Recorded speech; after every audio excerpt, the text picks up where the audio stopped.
Doctor जवाब दिल के बुलावा मौत के देखी के चेहरा जानू चल जाई है लौट के।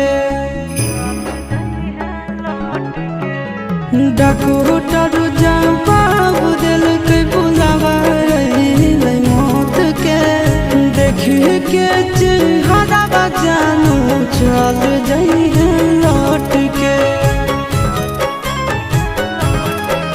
आगे अमन आलम गेला आशीष नंदन से अउरी विश्वासघात कर लगे। आगे सोना यारा हो भरा ही पहचानवा में आके मुलाकात कर